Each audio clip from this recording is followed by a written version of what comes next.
I don't know what episode it is. I'm not even going to tell you anymore. Is it 18? Yeah. Not that it really matters, to be honest, No. does it? No. But yeah, welcome back. Welcome back. How are you this week, Mim? Yeah, I'm all right. Not bad. I'm trying to multitask right now, trying to apply some foundation to my chin while we record this. Go for it. Go for it.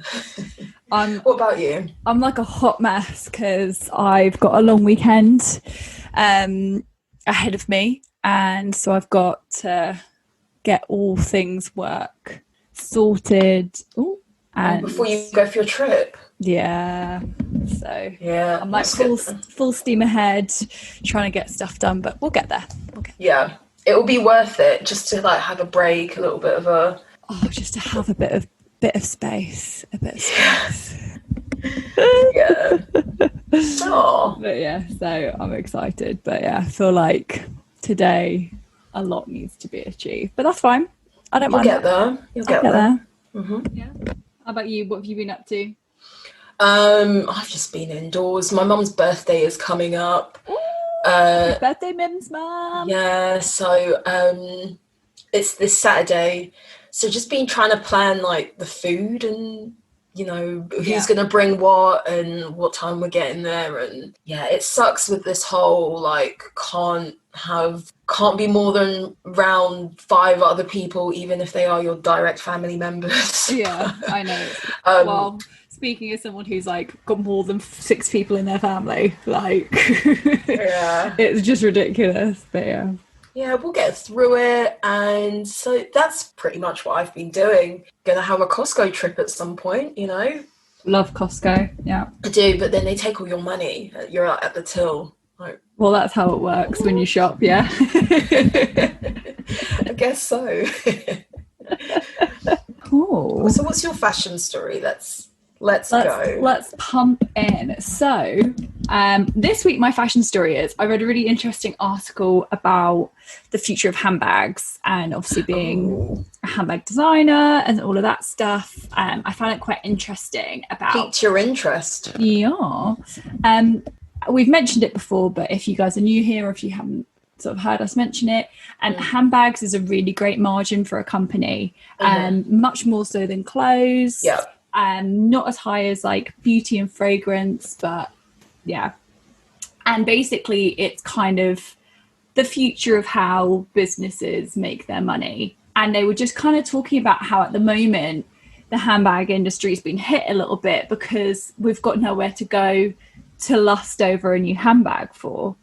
And how they're trying to like navigate that whilst like, it being the main thing that brings in the money, but we've got nowhere to go to be like, I want a new bag for that. Not that I buy a new bag for those occasions, but you know what I mean, that you're like, I've been using this bag for a while now. Oh, maybe I need this one. Like I've up. Yeah. I've used the same, like I've only used like 2 bags the entirety of lockdown, which is kind of saying something. Yeah, I think it's weird because from what I've seen during lockdown, people have been shopping and buying into things, which kind of goes against what we were expecting. Yeah. But I guess for a lot of like luxury brands, maybe the full range of their handbags are not online. So they're still, although people are still buying into their stuff, when they've got nowhere to go, they're still not making the kinds of money that they rely on or they expect to bring in. Yeah. So I can see how I think people are like gearing to shop though. Those who can and those who can afford it right now are still interested in shopping, I think. I mean, I used to work for a handbag company, so I just have a lot of handbags, so I've been able to like swap in and out of different things. Shop your collection. Yeah, and I think that's what normal Joe Blogs has probably been doing. Yeah, it's just like shopping their own wardrobe, I guess. But yeah, I think the first chance we're given, we're just going to go back to shopping like we did before. I don't think they really have anything to worry about. Yeah, no, exactly. So they were basically talking about how like they just have to design with the end of like basically COVID in mind and stuff like that, and create these products that you kind of, hopefully you're not going out as much, so you're saving your pennies, and as soon as we're unleashed, go and get it. That's the thing. Like, I think people who are still earning an income and everything have had the chance to save a bit more. Yeah. They haven't been going on holiday, haven't really been going out to restaurants to eat and whatnot, and so they can probably buy those higher ticket items that they've never been able to get previously. Yeah, exactly. But yeah, so what is your fashion story? So mine is about Crocs. Recently, Justin Bieber and his like semi-fashion line called Drew. I don't even know if it's a merch line or if it's actually something. I think he legit called it a fashion line. Okay, because from what little I know about Drew, it's quite basic, the stuff. Yeah. Nothing wrong with basic, but I think the price point is quite high for what he sells. It's basically trackies and t-shirts. Yeah, and it seems quite expensive for that. And so, yeah, I guess it's just another way for him to brand himself. And he had a collaboration with Crocs recently. Now, this article that I came across was written like 2 days ago. Okay. And then I went and searched for the collaboration and it's sold out. So I don't know whether Crocs did like a really small run so that they could say it had sold out quickly. Biebs, I know he's like we're not where we used to be with Biebs. Yeah.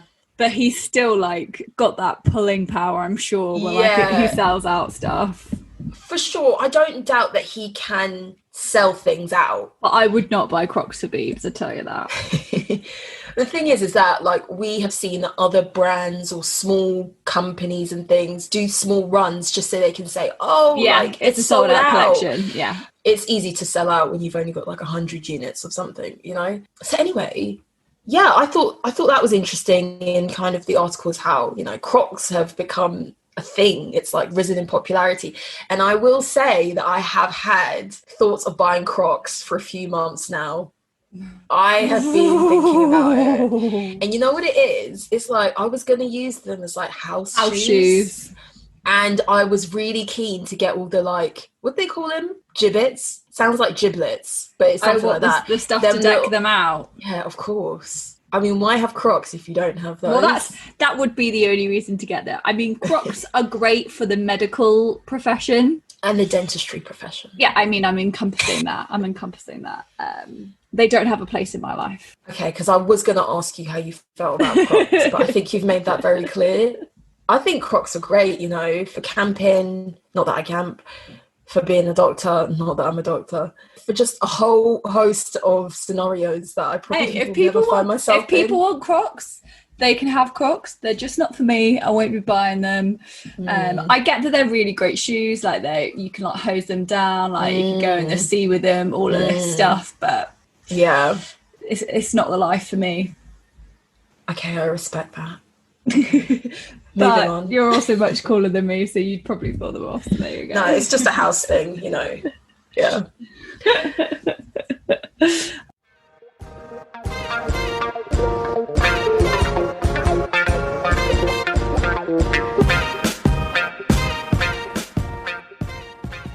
We interrupt this broadcast to remind you, go follow us on Instagram, Style Over Substance Pod.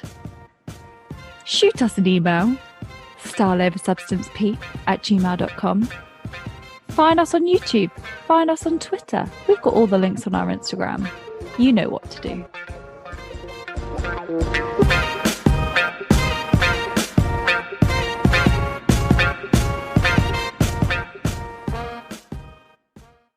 Okay, cool.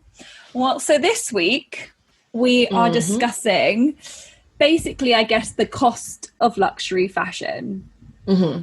Like the environmental impact as well as other impacts. So we discussed about fast fashion, and that was actually like one of my favorite discussions we've had. And so but having both worked in luxury fashion, we have also a greater insight. Like I haven't worked for high street, so I don't know the internals of fast fashion, but we know a bit more about luxury and stuff like that. So we're just going to discuss how that impacts the world and all of that lovely stuff. All of that, yeah. I think it's a good discussion to have and really separate it from fast fashion, because there is so much focus on fast fashion, and for good reason too. Yeah. You know, it produces a hell of a lot of stock and product, and as a consequence, a lot of waste. But, you know, luxury fashion isn't exempt from the ills of the garment trade or the garment industry. It has its own issues as well that are unique to luxury fashion. Mm-hmm. And I think it's important for us to know those, especially as it's easy for us to think, I buy into luxury fashion because X, Y, and Z reasons, and I think it's a better option to fast fashion or high street fashion. And we've got to know, like, the reality of, is this actually true? Yeah, exactly. Just a little bit of a context to reiterate again. The media, you know, company Vice, they said that textile industry actually generates more greenhouse gases than the shipping and aviation industry combined. Yeah, fashion's the worst. Yeah. Yeah. And I think that what's really interesting about luxury and how it might differ from fast fashion is, over recent years, I think really recent years, is that we have more of a normalization of luxury fashion, don't you think? I don't want to blame social media for everything, but social media has given us an insight into a lifestyle that we don't live ourselves, or don't have normal exposure to ourselves. And what we've seen is more people are buying into luxury fashion, or buying into more luxury fashion. Yeah, like expecting that, you know, we see like Gen Z or Gen Z like wear Fendi and Louis Vuitton and things like that. And like for us growing up, at least, I didn't know, I knew barely anyone our age or of a young age who owned that sort of stuff. Yeah. So and we also knew, it wasn't that we grew up around like people who didn't have money either. We mixed with people who had like parents with great jobs, or parents with like what's like standard jobs, whatever. But now, like you said, nowadays it seems like not everyone's parents can have this income, but there's still the like people prioritize spending money on that stuff now.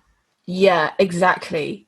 So yeah, we've gotten used to seeing more and more luxury items around. And like for me, so recently, let's say the past couple months, I've been watching like here and there videos of like Hermes bags, like how they're made. And like I've seen a couple videos of people being like, oh, this is my Hermes collection.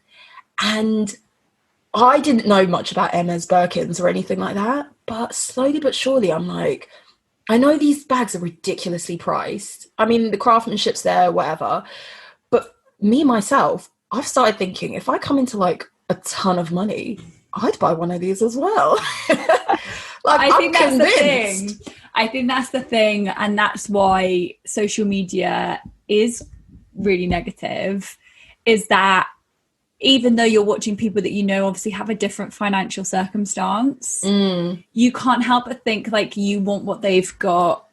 Like, and like we're not even those sorts of people necessarily. Like we're not easily impressionable necessarily, but like marketing and like comparison works on everybody. Like the amount of times you see like an influencer like or someone opening stuff and you know they got it for free, but you're so like sort of like want that, but like they didn't even pay for it, and you're kind of like, oh, but I want that too. And it's just like it's really difficult to like get your head around and all of that side of things. But luxury has become, it's not something you see now. Older people who were, I guess back in the day, it would have been like mid-30s onwards that maybe had like one designer bag they've saved up for or something like that. We're now seeing them everywhere. And not just bags, but mainly, but I guess those like cheaper stuff like a logo sweatshirt, all of that stuff. It's become part of like young culture. And I think the effect of that is, whereas you might have 10 years ago, 20 years ago, might have like, let's say 2 Louis Vuitton bags. Now we're seeing people with 5, 6, 7, plus Fendi bag, plus an Hermes bag, plus Chanel bags. And we are beginning to treat luxury fashion or try to buy into luxury fashion like we would fast fashion. So whereas like often people have the argument of, I will buy this bag and it will last me decades. Therefore, luxury is an investment and it's more eco-friendly because I only have 1 or 2 good quality bags now. Now it's just like, we're buying LV like it's H&M. Yeah. Supposedly. That's how it seems. And so also, it's like, no wonder really it lasts you 10 years because you only use it 3 times, because if you use all your bags 3 times, you'd be like... they'd be pristine, wouldn't they? Yeah, I know.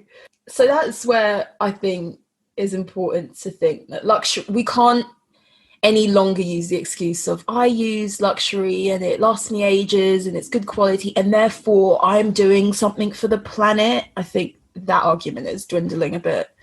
Yeah, absolutely. Because like you said, the big argument that tends to come with the footprint of luxury fashion is the fact that it's longevity and therefore not bought into as often. But like you said, like growing up, like my mum maybe had like a new bag every few years, but like I'm talking like maybe 5, 6, and she would have used that one bag the entire time.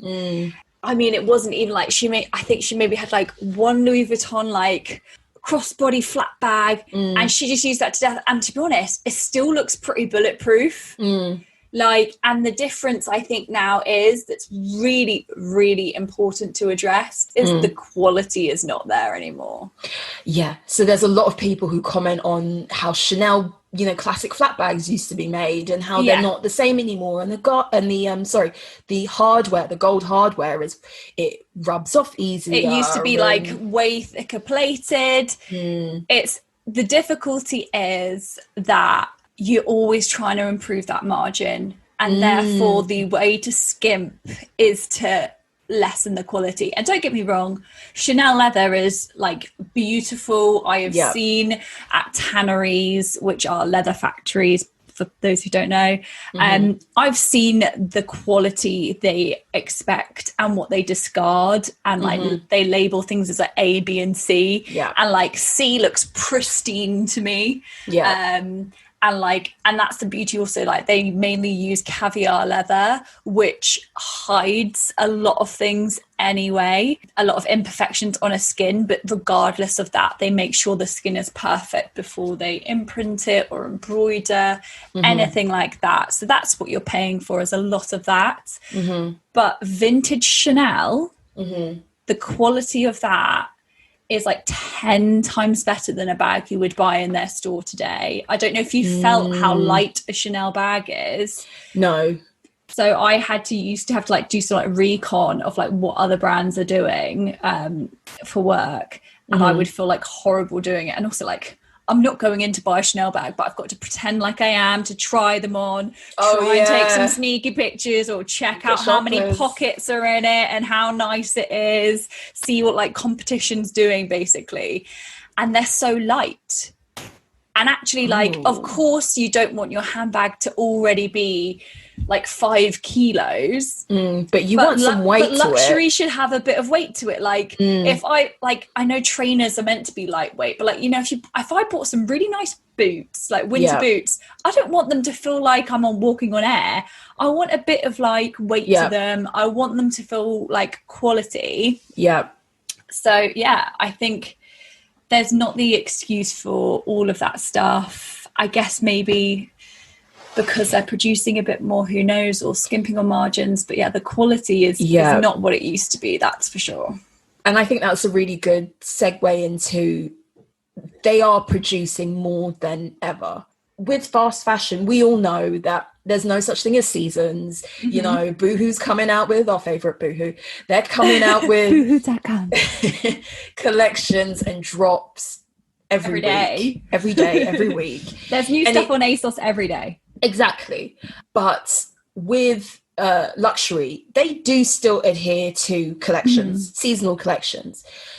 But we've seen over the years that, you know, we've got the Cruise, we've got Resort, we've got like Supreme that really like honed in on the idea of drops and having a new collection for a collection's sake, or a collaboration just for the holiday collection. Exactly. The Lunar New Year collection. Oh God, yeah. Chinese New Year, Day, all of that. Singles Day.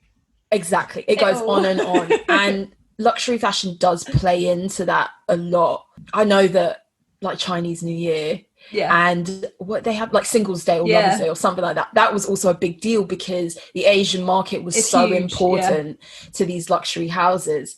And so, you know, because of that, more and more is getting produced, and the margin, they're wanting to squeeze it more and more.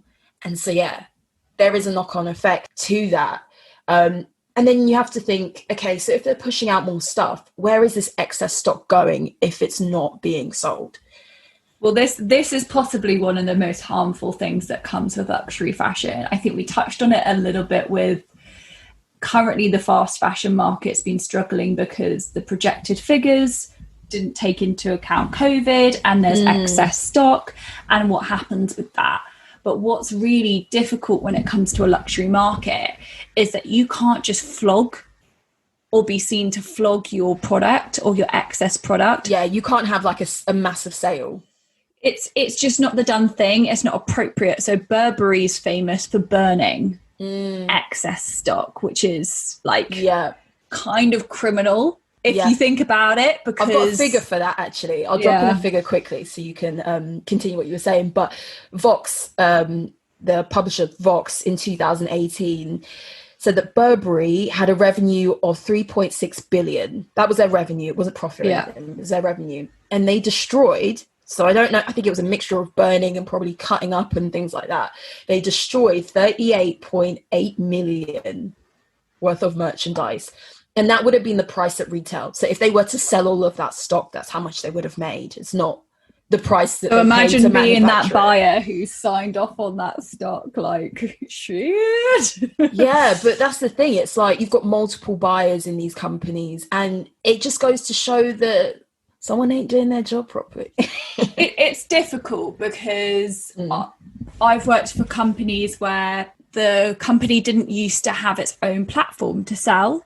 So then it's really easy to know your figures, because when it comes to Fashion Week or showrooms, your buyers come in from the likes of Selfridges, like Net-a-Porter, like all of that stuff, and they place their orders.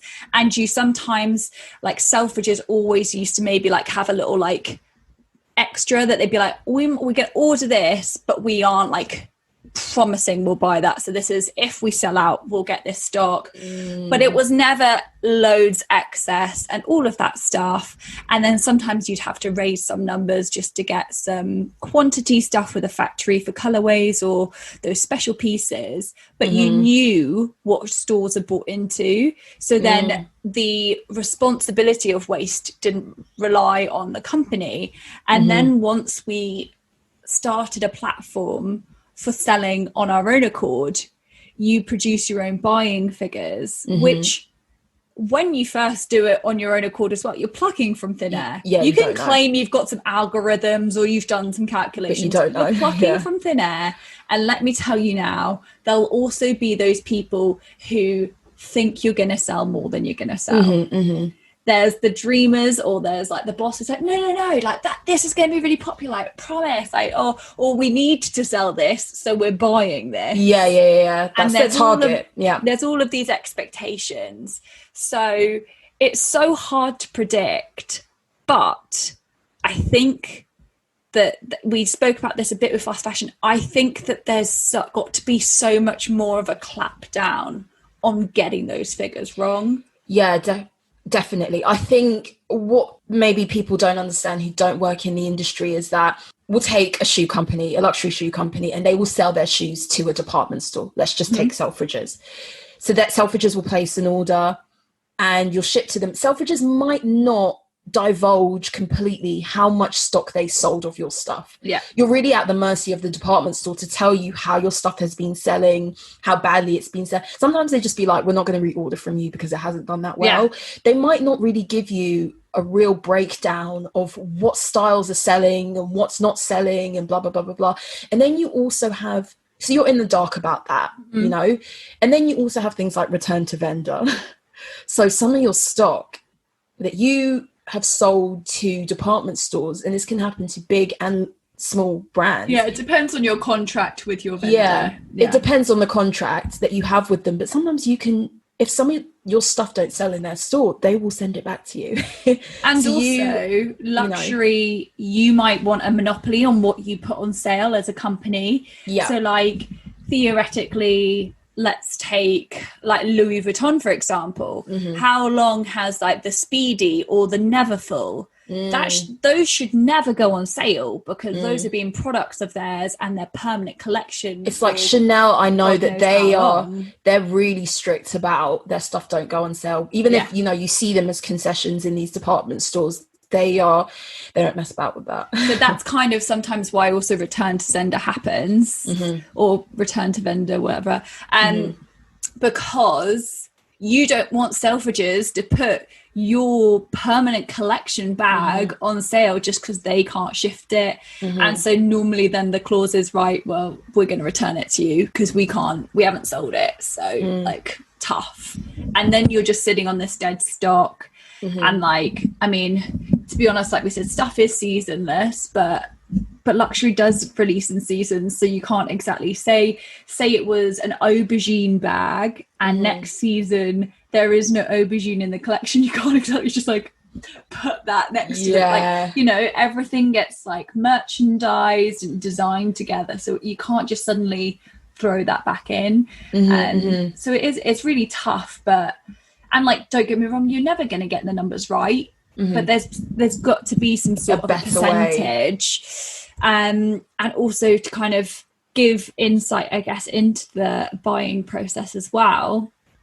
You have to place your raw materials, so the materials you're making your shoes out of, so far in advance of when these shoes obviously hit. Like, we have to do it in like the timeline, basically when whilst it's being designed. These raw materials have to go in, and I know that it's so hard to predict. I know for some leather goods companies, they will buy the material in bulk, and they'll be like, we know we will use it at some point, so we'll just buy black leather, grey leather, whatever, and we'll just make something out of it at some point.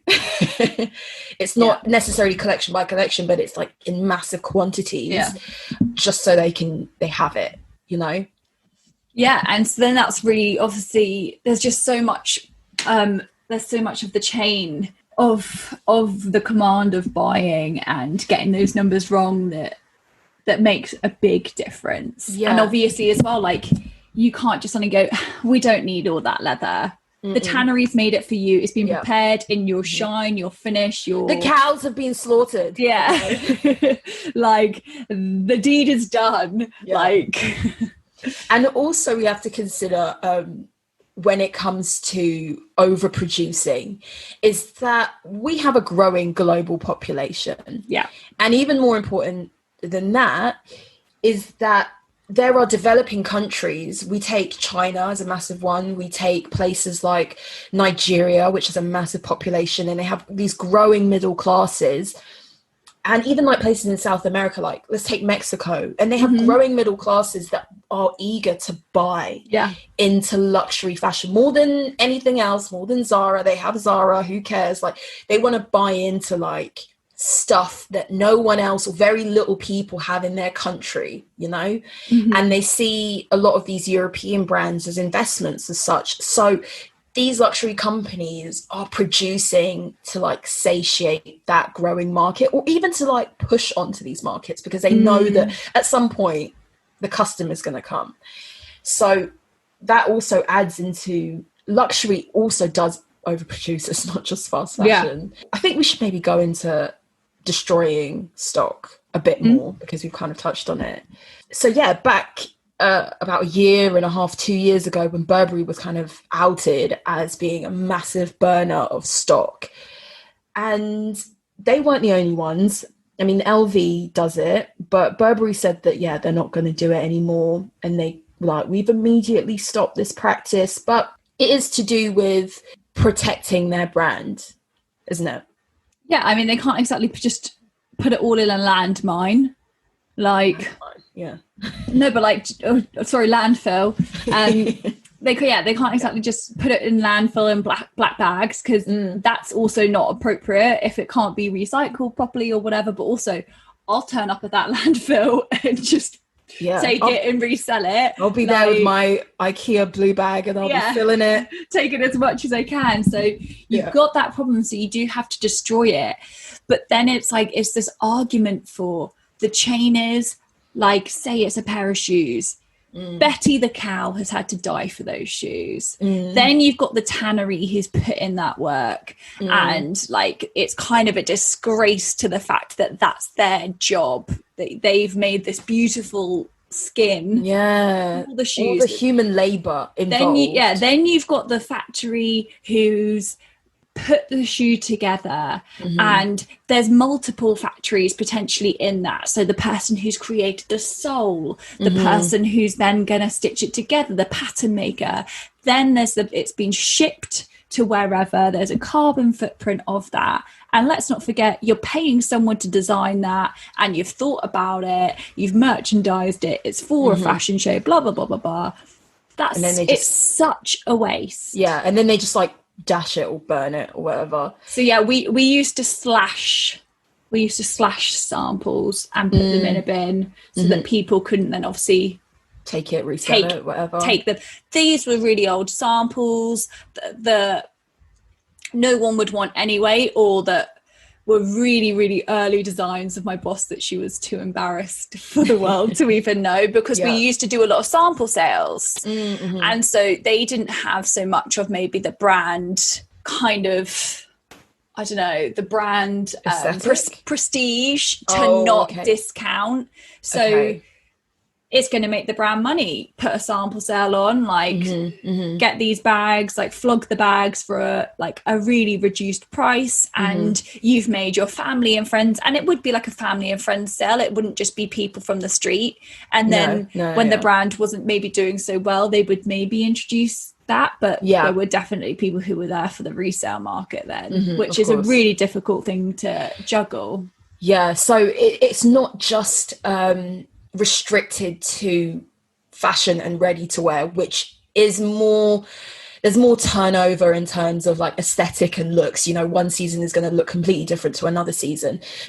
Because when I was kind of researching a little bit for this episode, Richemont, which is a company that owns, like LVMH, they own predominantly a lot of jewelry and watch brands. So we're talking like Cartier, Piaget, and really expensive jewelry brands like that. And so they say, in an effort to keep products out of the hands of unauthorized sellers, they have destroyed, I can't remember what, I think it was the same year because I got it from the same article. So 2018, they had destroyed $563 million worth of watches. And when I read that, it makes me think like, watches, I mean, at the very least, they are marketed as, this style is never going to go out of fashion.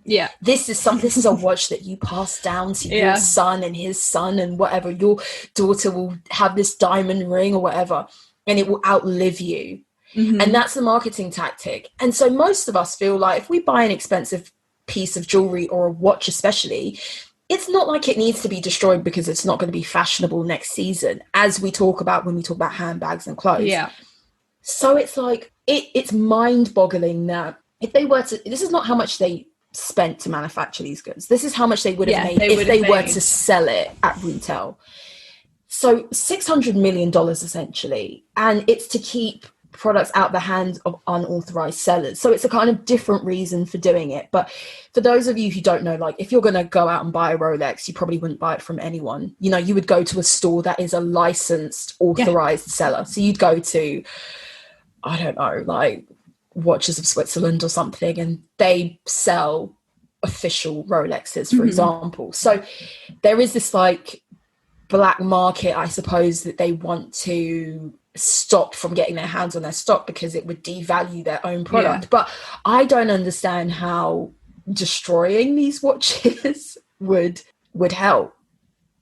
Yeah, it's a really difficult one that I think it's almost like the industry has decided that's the correct solution.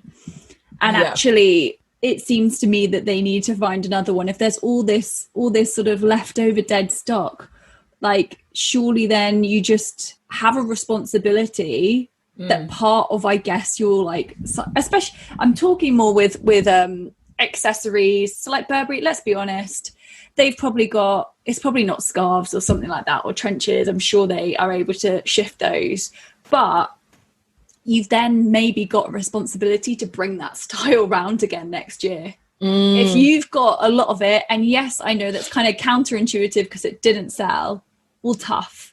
That's got to be one small part of the collection for next year.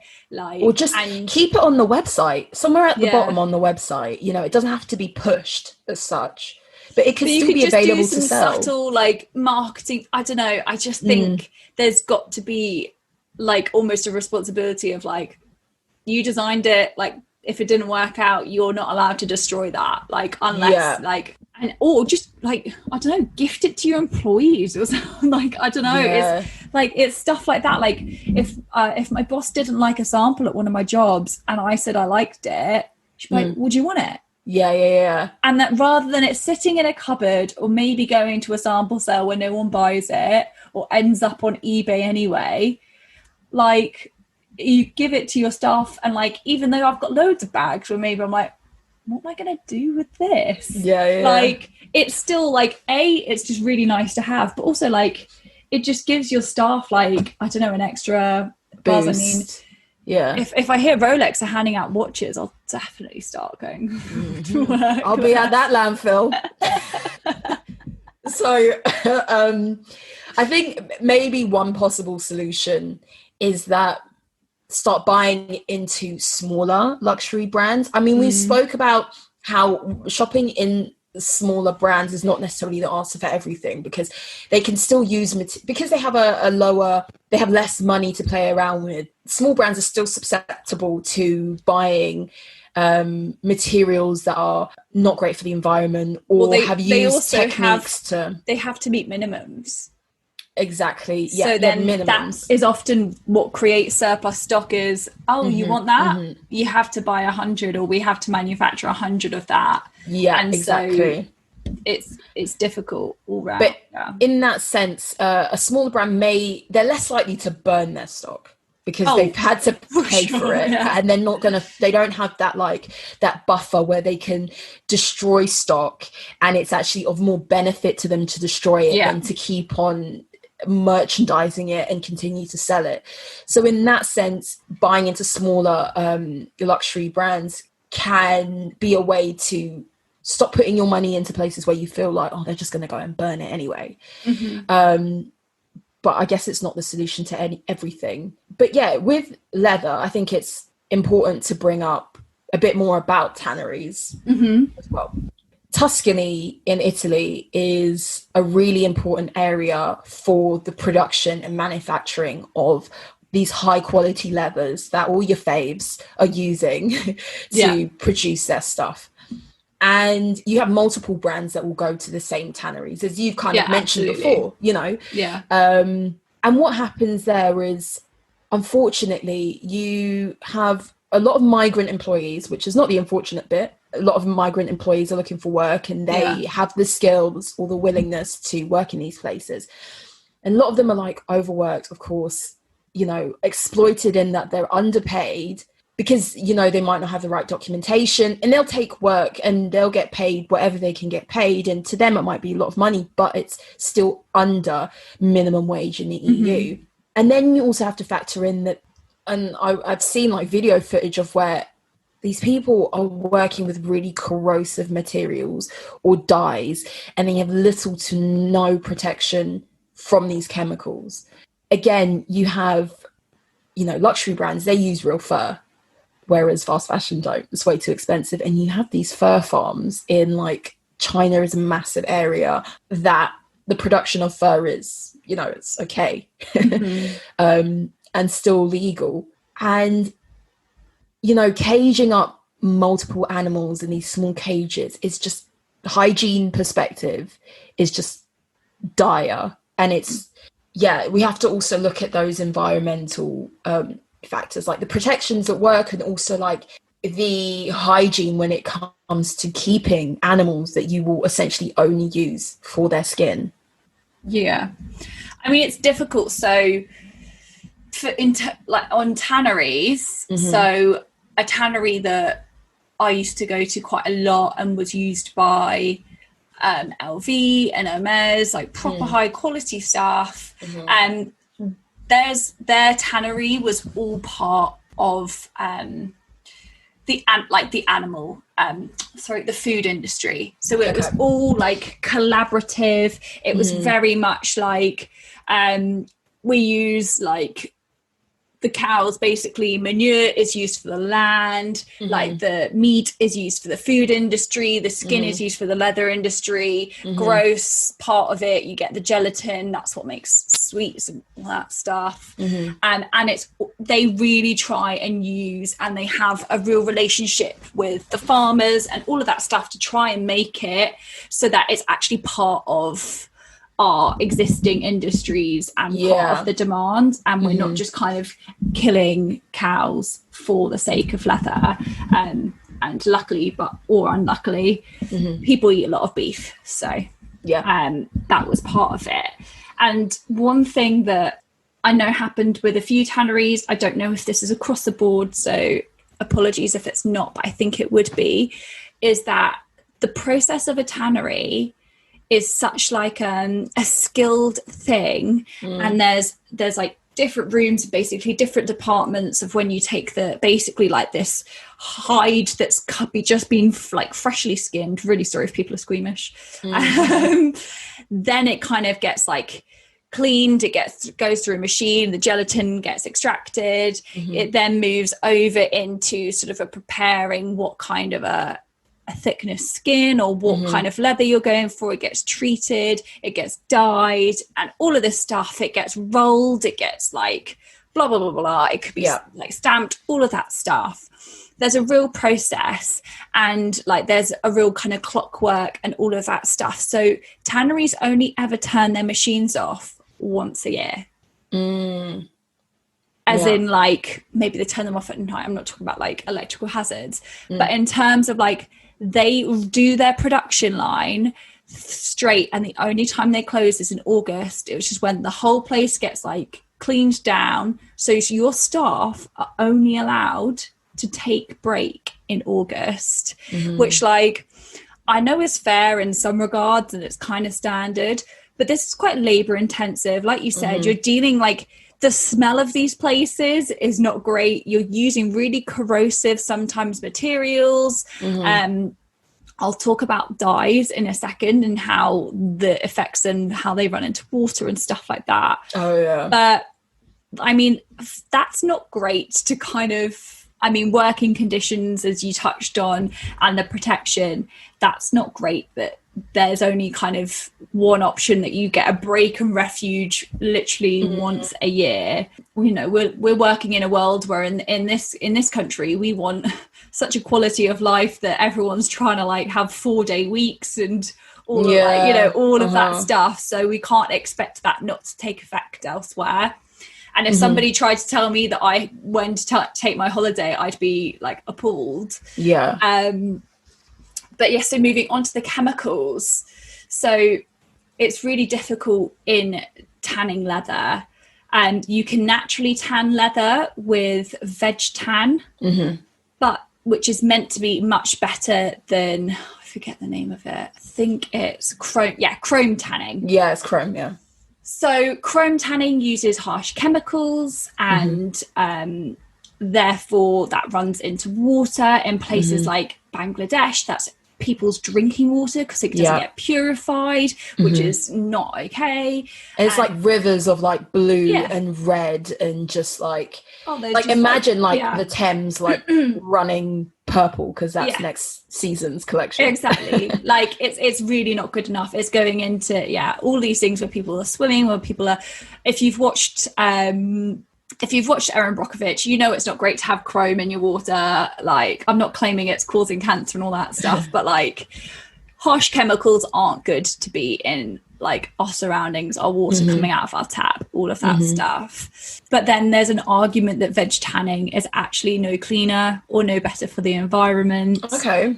It uses much more water. Yeah. And yes, the chemicals might be harsher, but you're using more water. Like it's a really difficult flip side, but there's an effect for both. So this is the problem, is that fashion, the solution for things like not using leather, for example, like Stella, all that stuff normally uses so much water that it's the kind of, if you measure the eco effect, it's kind of no different. Yes, okay, an animal hasn't been killed, but if you look at the bigger picture, it's still then lots of water wastage. And because if it's got these tans running through it and stuff like that, that's not water that we can use and clean for drinking and stuff like that. I have seen, when we were last talking the other episode about the impact of fast fashion, there have been laws put in place, and it really depends on how these laws are enforced, but there is more that can be done in regards to factories and manufacturers. When they use this water, they have to purify it and clean it before it's flushed back into the ecosystem. Completely. Now, if we're going to use a lot of water to make something in the most ecologically friendly way, then that water, before it's put back into the environment, should be cleaned. And as you're benefiting from a natural resource, I think it's the manufacturer's responsibility to make sure that it goes out the way it came in. Yeah. And so I think that is a way around it. I think that, the point that you've made is that sometimes we try to be good in one area and it backfires in another way. But I think we can all weigh up all our options and find what the lesser of the three evils are. And I think it's a responsibility of, unfortunately, government. Yeah, no, it because if we left it up to these companies, which are bringing in like $300 billion a year globally, they're going to run amok. Like, they're making money like crazy. And if they can produce bigger margins and produce more stuff quicker, then they're going to. It has to take an external source to be like, this don't fly anymore. Sure. And I think that's almost why it gets away with it. Fashion is one of the leading contributors to like the carbon footprint, to wastage, landfill, all of that stuff. But it's also one of the biggest businesses that brings in revenue. It's incredibly profitable. So it's kind of like, well, we forgive you for that because you bring in the money. And actually, like, it's like how you said, I would expect that if I went, I don't know, it's just you leave something as you found it, you borrow somebody's stuff. If I borrowed a dress off you, I don't return it with 3 holes in. I return it to you in the same condition that you gave it to me in. And that is how it has to be with natural resources that can't be replenished, or you've kind of almost got to recycle that water for yourselves. And there's got to be some restrictions in that. I know that the G7 Met, which is like, I don't know if it's just for fashion. I think it might be. Don't quote me on that. I'm really not very good on this. It's okay. But anyway, the G7 met last year, and 50 companies have pledged to basically reduce the carbon footprint by like it's normally a year so far in the future that it's like 2030 or 2040. Because at the moment, the way it was going is basically the fashion industry would be taking up like 50% of the carbon footprint of the world by 2050 or something like that. It's crazy.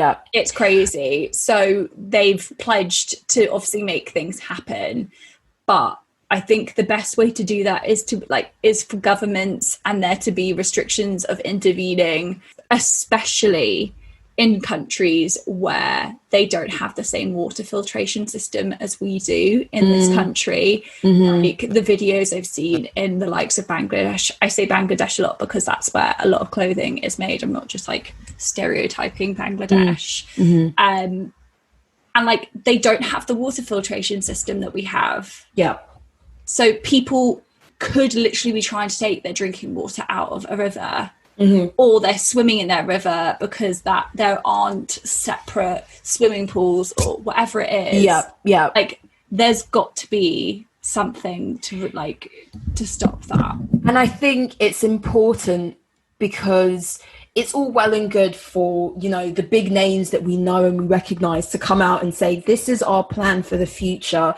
And we as a company are not going to be producing stuff that's made like X, Y, and Z. But it's for these independently owned tanneries to also be on board with pledges and things like that as well. Because some companies, some brands like LVMH, they do own some tanneries, but a lot of these are manufacturers that they source or supply from an external company. And these tanneries will subcontract out some of their work or subcontract employees to do the work for them and such. So there's like this big supply chain, as we can all expect. It's all well and good for like the brand that we go into their store and they're saying, oh, all our stuff is eco-friendly, but there are still going to be tanneries and manufacturers out there who are not like playing ball. And when you consider that 70% of luxury's turnover is from their leather goods, like we talk about all the time, like this is where they make their money, this is their bread and butter, it's not clothing, it is their leather goods. And then you consider how much wastage the industry as a whole makes. This is like really important. That never mind us, you know, driving electric cars as an individual. There's no point in the world joining in if we all went vegan tomorrow, if we all didn't ever drive again and it was all electric. As long as the fashion industry is still doing what it's doing, there's literally no point. It's just one of the biggest contributors to our ecosystem. But I don't know how many people know that. You know, or I guess that there's an ignorance that's just not quite become cool enough yet. So you know how maybe like even 5 years ago, veganism was so much more woo-woo and it was way more hippie. And now it's way more widely accepted because there are more celebrities who are vegan. It is a more spoken about thing. There's like, it's all of that stuff. When we were at school, it was weird if someone was a vegetarian. We thought they were just a difficult eater. Do you know what I mean? Things have really changed where there's now like 5 vegetarians like options on every menu. I mean, there's still only like 1 vegan, but like it's getting there. And I think that it's just something that needs to be spoken about more or become like more of a thing. Like plastic straws had their moment, like there's way more plastic wastage than plastic straws, but like he decided to focus on that, and I think it needs to be that plays into a big problem that we have in general, and it's that in the societies that we live in as a globe, we much prefer to put the onus on the individual, the Joe Blogs of the world who doesn't earn that much, doesn't really have that much as an individual, probably doesn't produce that much waste. You know, we put the onus on the individual as opposed to the most powerful institutions or companies or businesses that make proportionally way more of a detrimental impact to our environment. So it's all well and good. I'm not knocking people's attempts to eat different foods, walk more, public transport more, fly less. I think those are all... It's all important. It's all significant, But we got to really like address the actual culprits.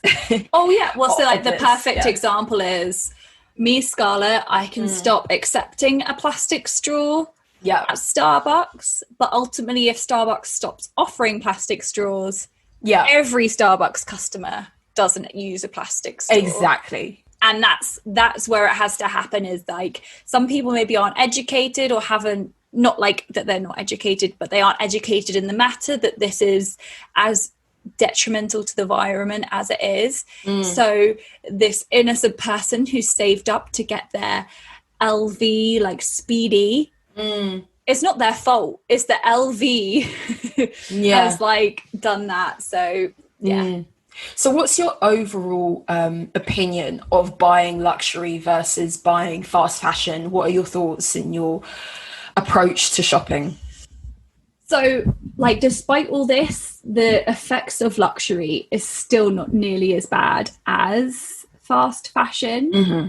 And I think that I'm hoping that also in time, the fast buying of luxury chills out a little bit, because people don't have the funds for that. So that's not going to happen forever, or only a very small proportion of people can do that. But I think just do your research. I think it's a bit like definitely potentially buy vintage. Like, why would you buy a brand new Chanel bag these days? There's a big argument for that. Unless you want that store experience, which, don't get me wrong, love that store experience of going in and be like, yeah. And knowing that what you've bought is real. Yeah, and that's obviously a really big thing. And so it's all of that stuff, but just doing your research to know maybe what's coming out of this, or what, like, most of these companies now have to have a mission statement on this. But like, I read somewhere the other day that like H&M has that like great mission statement, but do they do shit for it? No. Like, or like they don't release half of the stuff. There's a lot to be said about whether people actually are putting their money where their mouth is. So yeah, I don't know. I still think that there's a long way to go with luxury, and there's a lot of important questions around it. And I think that they're in a unique position to turn the tide of it. Has to start shopping. From luxury. Yeah, I mean, taking it back to Hermes, like I say we, but people who are interested in luxury fashion can bitch and moan all they want about, I mean, Hermes has this wait list for this bag and they only sell it to particular people, and they're a bit stuck up when it comes to their Birkins and things. Definitely.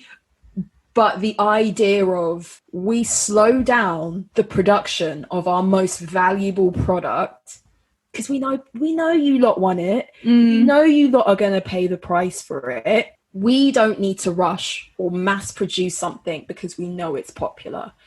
We're going to sell to people who we feel is going to appreciate the product. We feel like we can make a better quality product that's going to last longer, that's going to increase in value. And there's something to be said for that approach to retail.